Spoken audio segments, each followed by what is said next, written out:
কোন প্রাণী খাওয়ালে কি পূর্ণতা অর্জন করবে? কুকুর, শত্রু থেকে মুক্তি। কচ্ছপ, ধনসম্পত্তি বৃদ্ধি। গরু, মানসিক শান্তি। বানর, দুর্ঘটনা থেকে মুক্তি লাভ।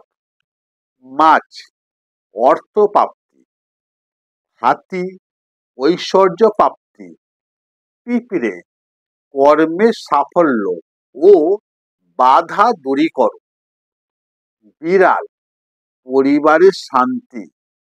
কাক, পূর্বপুরুষকে শান্তি ও আশীর্বাদ পাওয়া।